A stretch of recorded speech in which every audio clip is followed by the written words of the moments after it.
The stagecoach lurched to a halt in a cloud of dust, and Martha Caldwell pressed her face to the window, her heart hammering against her ribs. After 3 months of correspondence and 6 weeks of bone-jarring travel from Pennsylvania, she had finally reached Bitter Creek, Wyoming Territory. "End of the line, miss," called the driver, his weathered face peering down at her through the window. "You sure this is where you want to be?" Martha clutched the worn letters in her reticule, 17 of them, each one signed "Your devoted Thomas Brennan" in careful script. "Yes, I'm certain. Mr. Brennan should be meeting me."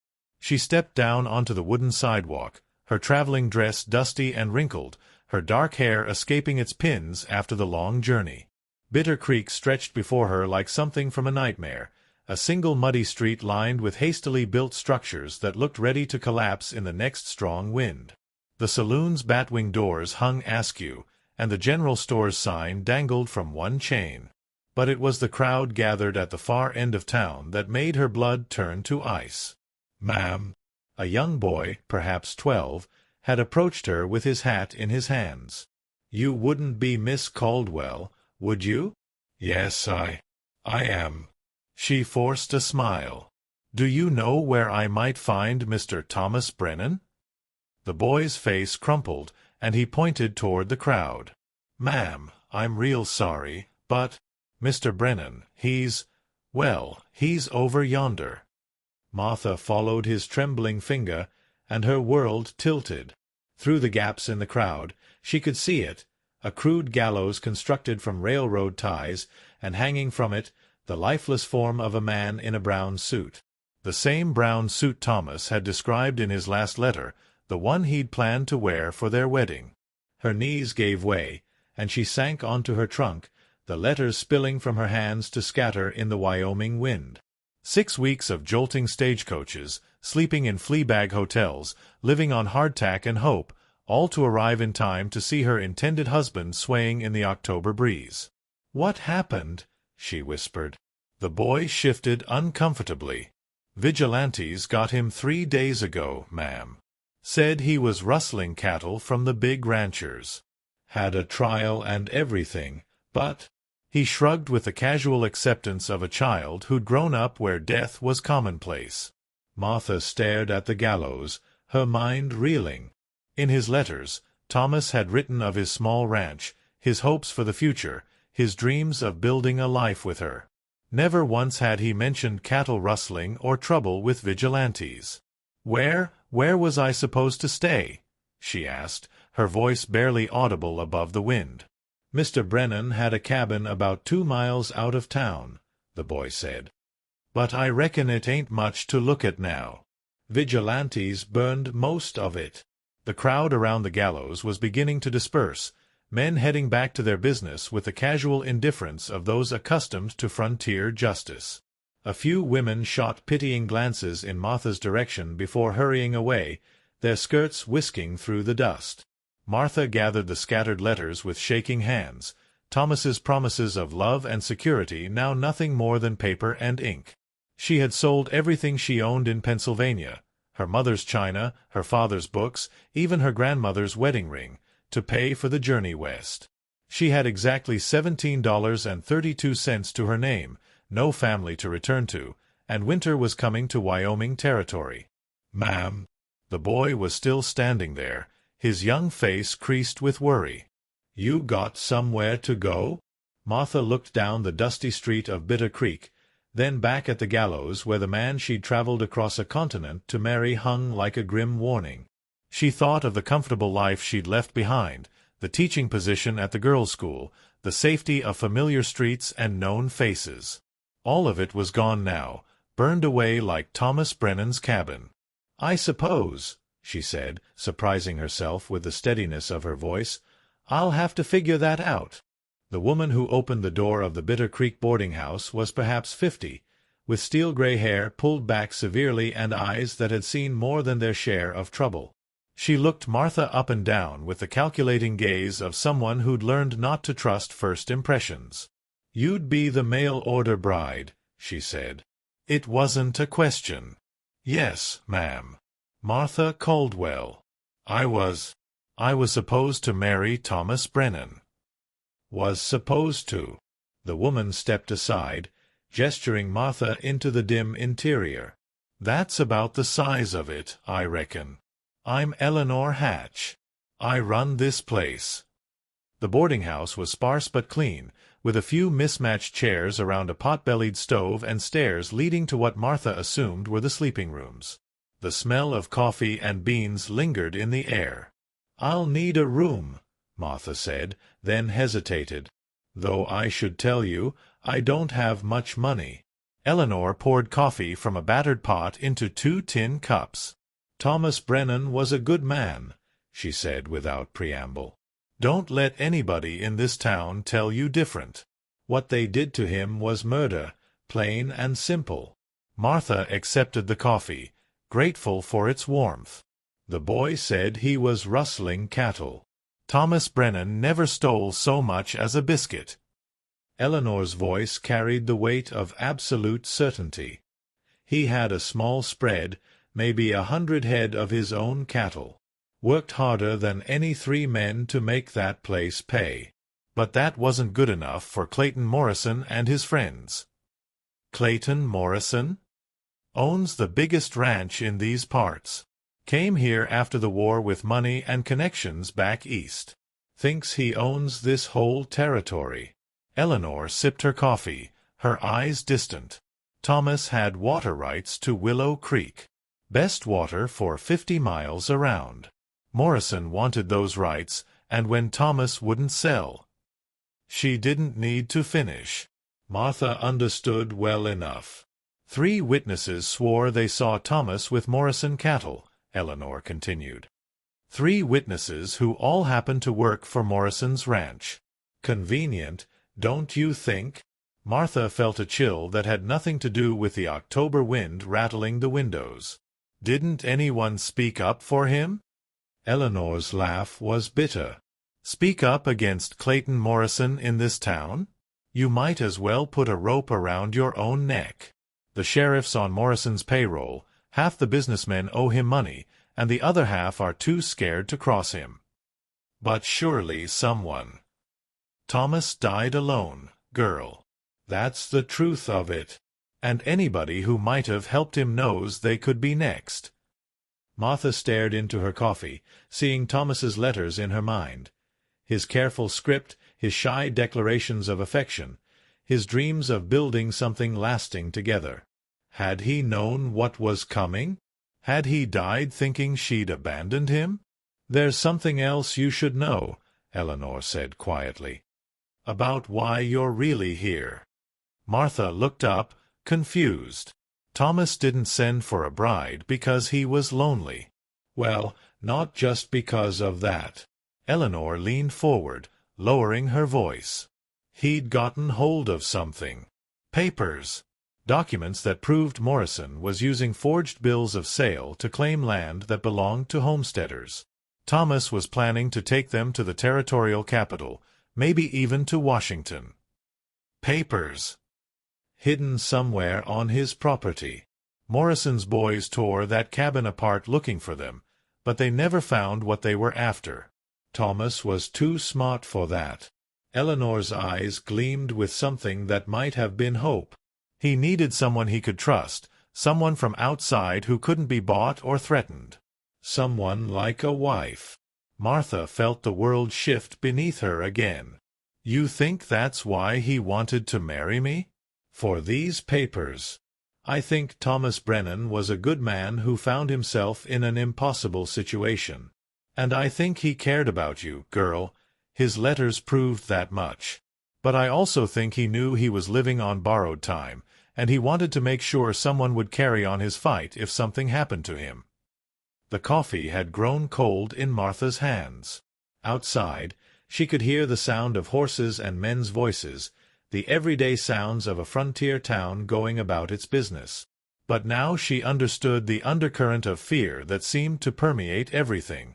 "Where are these papers now?" she asked. Eleanor shrugged. "That's the $1,000 question, isn't it?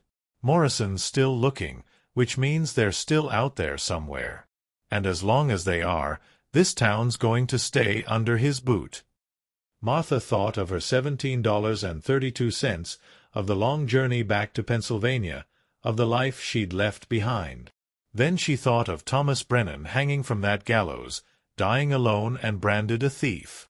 "Mrs. Hatch," she said slowly, "how much would a room cost? Just for a few days while I figure things out." Eleanor studied her face for a long moment. "For Thomas Brennan's bride? Nothing at all.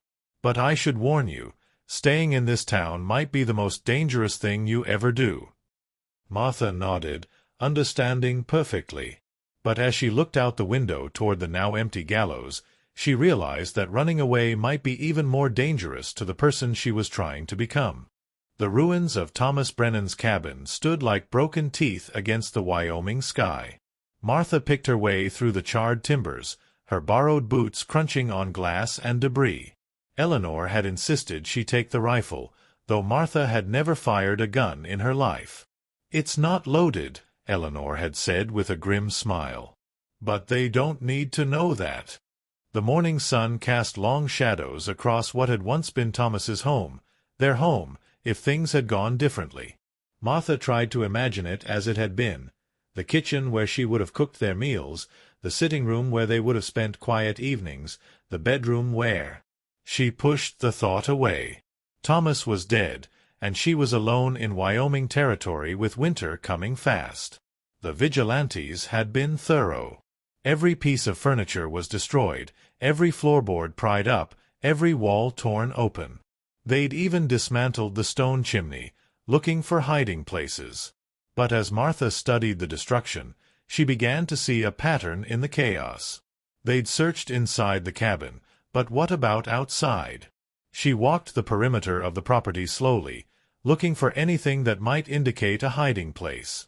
The barn had been burned too, but its stone foundation remained. The well was intact, and she peered down into its depths, seeing only black water far below. It was the chicken coop that gave her the first clue. The small structure had been knocked down but not burned, its wooden walls scattered like matchsticks. But as Martha examined the debris, she noticed that one section of the coop had been built against a large boulder, and behind that boulder the earth looked disturbed. She began to dig with her hands, her traveling dress growing dirty and torn. 6 inches down, her fingers touched something hard and smooth. Glass. Working more carefully now, she unearthed a mason jar sealed with wax. Inside, wrapped in oilcloth, were the papers Eleanor had spoken of. Martha's hands shook as she unfolded the documents. Bills of sale, property deeds, territorial surveys, all bearing Clayton Morrison's signature. But more than that, letters from territorial officials, bank drafts from back east, and a detailed map showing Morrison's true landholdings versus what he'd actually purchased. The scope of it took her breath away. Morrison hadn't just stolen Thomas's water rights. He'd been systematically claiming land throughout the territory, using forged documents and intimidation to build his empire. Homesteaders had been driven off their claims, their properties absorbed into Morrison's holdings. At least 12 families had lost everything, and Thomas's small ranch was just the latest casualty. But Thomas had been gathering evidence for months, maybe years. Every illegal transaction, every forged signature, every bribed official, it was all here, carefully documented and witnessed. Martha was so absorbed in the papers that she didn't hear the horses until they were almost upon her. Well, well, what do we have here? She looked up to see 3 men on horseback, all wearing the same hard expression she'd learned to associate with trouble. The leader was a tall man with a carefully waxed mustache and expensive clothes that seemed out of place in the Wyoming wilderness. "Clayton Morrison," she said, though they'd never been introduced. "And you're the mail-order bride. Martha Caldwell, isn't it?" His voice was cultured, with the slight drawl of a Virginia gentleman. "I'm sorry for your loss, Miss Caldwell. Thomas was, well, he made some poor choices, but I'm sure he was a decent enough fellow." Martha carefully folded the papers and slipped them into her reticule. "He was an honest man." "Honest?"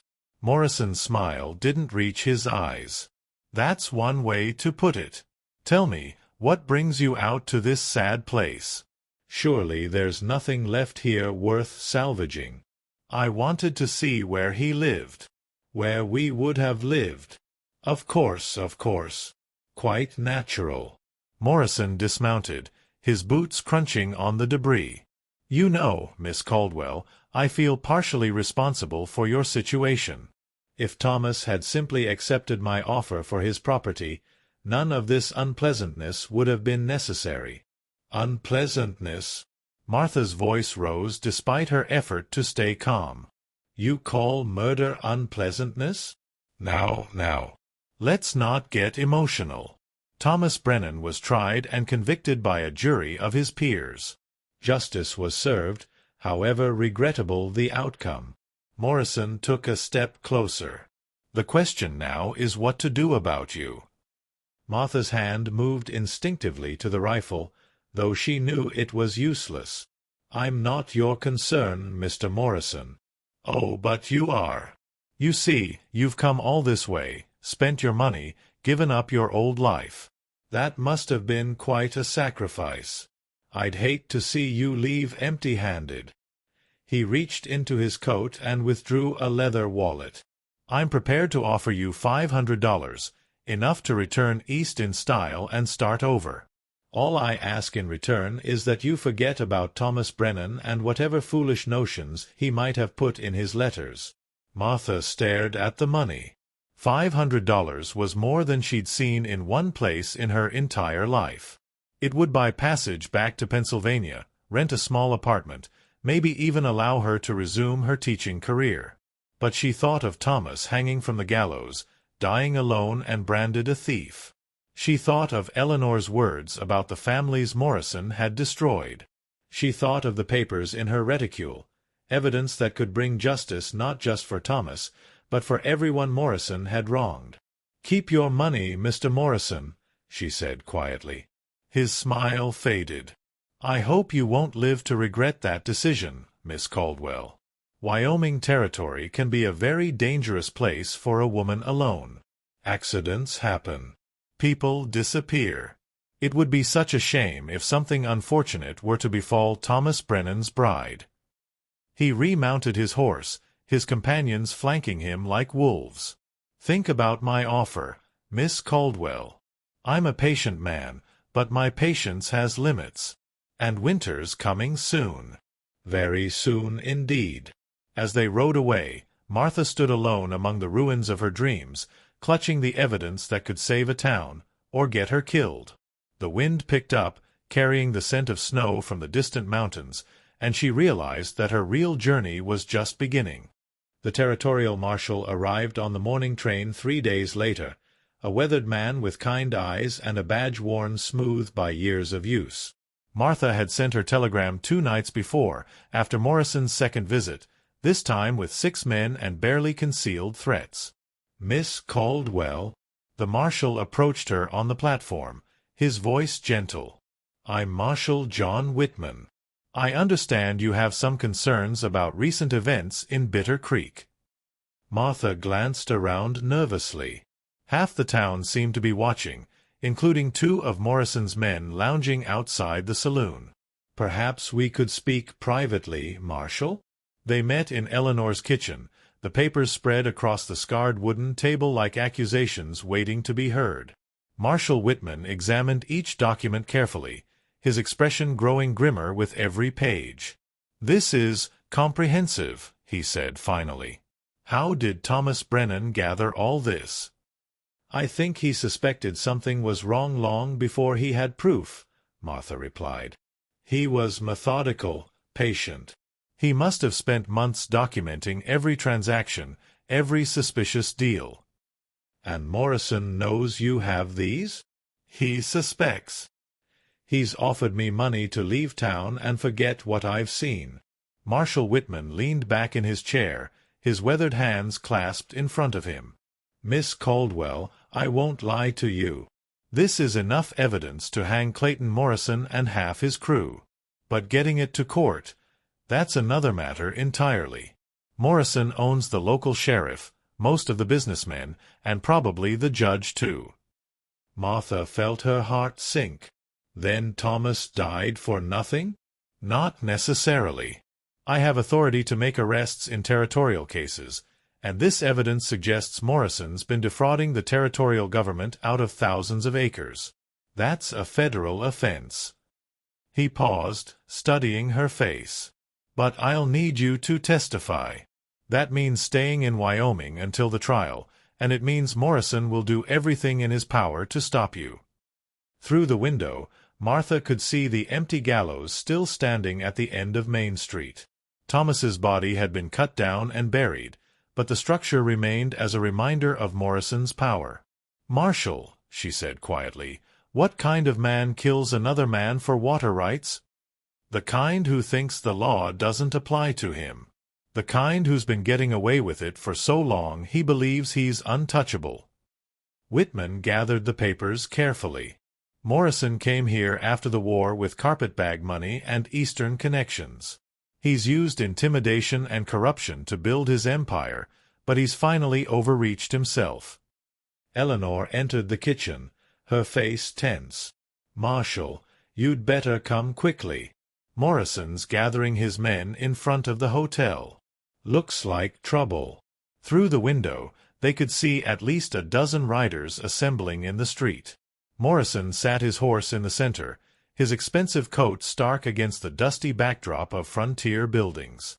His men were armed and grim-faced, the kind of hard cases who solved problems with bullets. "He knows," Martha whispered.